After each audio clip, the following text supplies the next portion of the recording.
বজ্র কঠোর আওয়াজ তুলি পাহাড় ছাপিয়ে, হাল জামানার ফেরাউনের প্রাসাদ কাঁপিয়ে।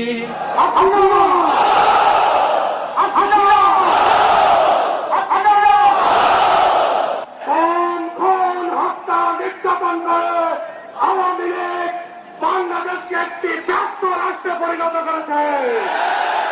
এদেশের সমৃদ্ধ অর্থনৈতিক কাঠামোকে ভেঙে ফেলেছে ব্যস্ত আওয়ামী লীগ সরকার।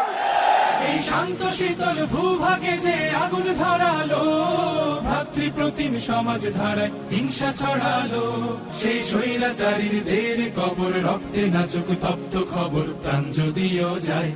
ইসলামী ছাত্র শিবিরের উপর অমাননীয় নির্যাতন চালিয়ে ইসলামী ছাত্র শিবিরকে নিশ্চিহ্ন করার প্রয়াস চালিয়েছেন। জাতিবাদীরা তাকিয়ে দেখো, ইসলামী আন্দোলনকে নিশ্চিহ্ন করা যায় না। ইসলামী ছাত্র শিবিরকে নিশ্চিহ্ন করার শক্তি তোমাদের নেই। বাংলাদেশের মানুষের অধিকার প্রতিষ্ঠার জন্য রাজপথে আপামর জনতাকে সাথে নিয়ে দুর্বার আন্দোলন গড়ে তুলুন। জাতিবাদের তক্তে কাউস ভেঙে চুরমার করার পূর্ব পর্যন্ত শিবির শান্ত হবে না ইনশাআল্লাহ। আয় তারুণ্য আয়, আয় অগ্নিগিরির লাভার মতো উদ্গিরিত হই, দুঃখ শোকের মাঝেও চির উজ্জীবিত রই।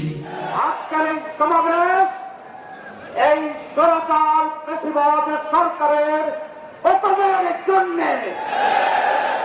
আজকের এই সমাবেশ 2006 সালের 28 অক্টোবরের ঐতিহাসিক প্রতিশোধ গ্রহণ করার সমাবেশ।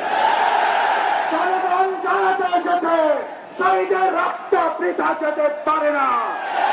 জনগণ জানাতে এসেছে শস্ত্র চত্বরের রক্ত বৃথা যেতে পারে না। মুক্ত স্বাধীন দু হাতে যে শেকল পড়ালো, স্বপ্ন সজীব চোখের কোণে অশ্রু ঝরা